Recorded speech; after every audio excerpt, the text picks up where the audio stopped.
Salam Bapak Ibu, Saudara dan Saudari, sahabat-sahabat garam dunia yang terkasih.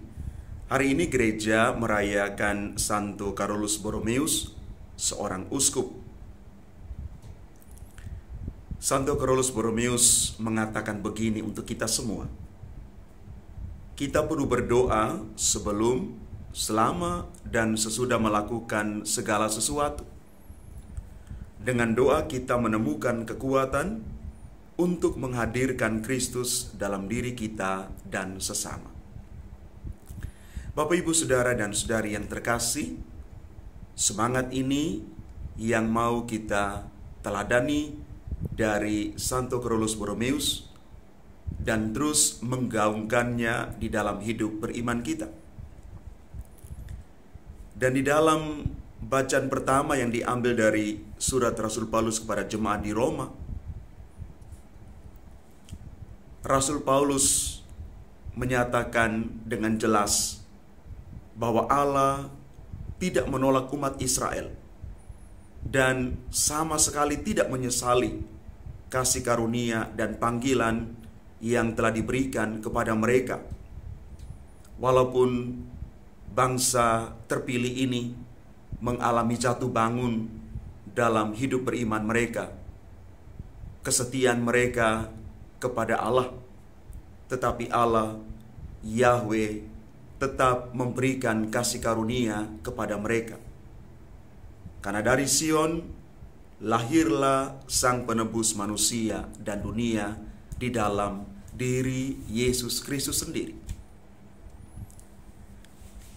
Selanjutnya di dalam Injil Lukas yang kita renungkan pada kesempatan ini, kita semua diberikan pengajaran yang penting oleh Yesus tentang makna kerendahan hati dan tidak mencari kehormatan dari dunia ini.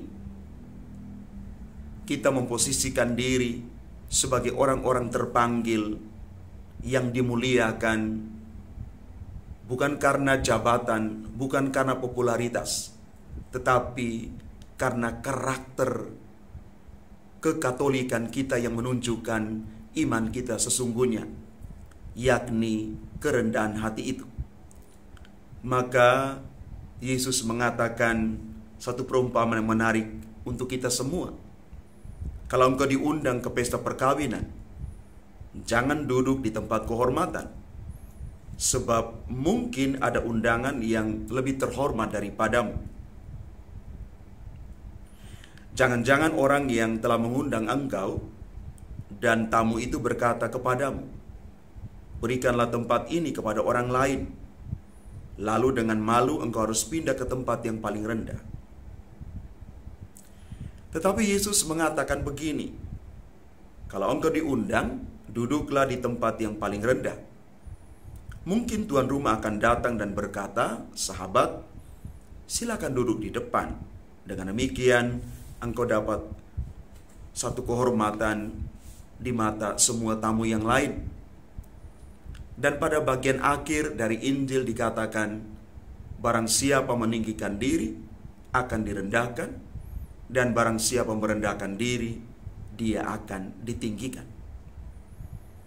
Bapak, Ibu, Saudara, dan Saudari umat Tuhan yang terkasih, ajaran Yesus ini sungguh mengacu kepada teladan hidup Yesus sendiri yang berkenan datang dan berdiam di tengah-tengah kita manusia dan bahkan mengambil bagian dalam kemanusiaan kita seutuhnya, kecuali dalam hal dosa. Nilai kerendahan hati manusia menjadi dasar, menjadi kekuatan bagi kehidupan Yesus. Hanya orang yang rendah hati yang mampu merasakan sentuhan Allah, dan mereka tidak sibuk mencari kehormatan, bahkan kehormatan yang palsu dalam hidup mereka. Maka pertanyaan untuk kita, apakah kita sudah cukup rendah hati? Atau kadang-kadang kita menyombongkan diri, berjuang mencari popularitas. Memang harus kita akui, dunia sekarang orang berlomba-lomba untuk mencari popularitas itu dengan berbagai macam cara. Maka mari Bapak Ibu Saudara-saudari yang terkasih, kita belajar untuk rendah hati. Karena sekali lagi, kerendahan hati itu adalah puncak dari prestasi seseorang. Tuhan memberkati kita sekalian. Amin.